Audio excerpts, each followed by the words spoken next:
दोस्तों, आपको इन 2 नियमों का विशेष तौर पे ध्यान रखना है। साथियों, यदि आप इन 2 नियमों का पालन नहीं करते हैं, तो आप रीट पात्रता परीक्षा से वंचित हो सकते हैं और आने वाली जो थर्ड ग्रेड की भर्ती प्रक्रिया है, उसमें आप भाग नहीं ले पाएंगे। ठीक है ना?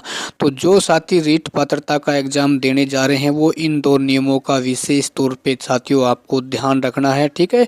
तो सबसे पहला नियम है कि आपको क्या नहीं करना है, नेगेटिव मार्किंग का आपको शिकार नहीं होना है। देखो, नेगेटिव मार्किंग आपके ऊपर उस कंडीशन में लागू होगी, जैसे मान लो आपको कोई क्वेश्चन नहीं आता है और आप उस हालत में यदि ना तो 4 ऑप्शन को फिल करते हैं यानी ए बी सी डी, और ना ही आप 5वां ऑप्शन को आप इसमें फिल करते हैं, तो आपका 1/3 नंबर है वो साथियों काट लिया जाएगा। और जैसे मान लो कि आप रीट पात्रता के पास मार्किंग दायरे के आसपास ही हैं, यदि आप ओबीसी स्टूडेंट है, जैसे एग्जाम्पल के तौर पे आपके पूरे ही 83 नंबर यदि आ रहे हैं, यदि आप नेगेटिव मार्किंग का शिकार बन जाते हैं, तो साथियों आप समझ सकते हैं आप रीट पात्रता से बाहर हो जाएंगे। और उसके अलावा साथियों, आपको 10% से अधिक क्वेश्चन है वो आपको खाली छोड़ के नहीं आने हैं। मैं तो ये कहता हूँ, जब 150 में से आप 150 क्वेश्चन ही करके आओ ना, सभी में 4 ऑप्शन में से ही जो भी आपको अच्छा लगे उसको टिक कर दो। ठीक है?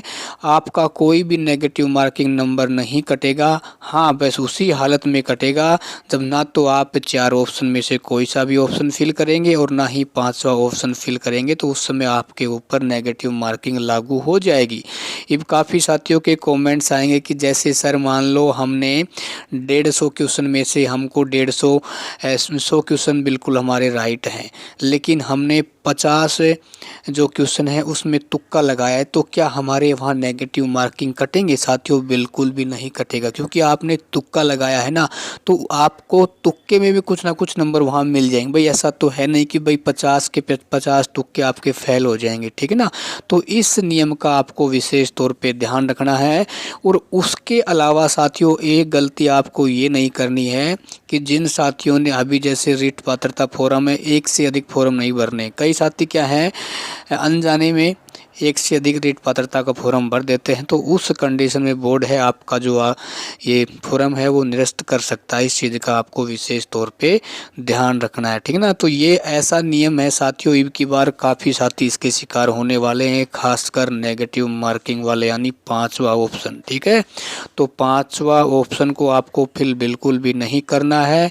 इस चीज़ का आपको ध्यान रखना है, चाहे 4 ऑप्शन में ही आपको तुक्के लगाने पड़ जाएं, क्योंकि 5वां ऑप्शन फिल करने का मतलब ये है कि आपको वहाँ पे कुछ भी नंबर साथियों नहीं मिलने वाले। इस चीज़ का ध्यान रखना।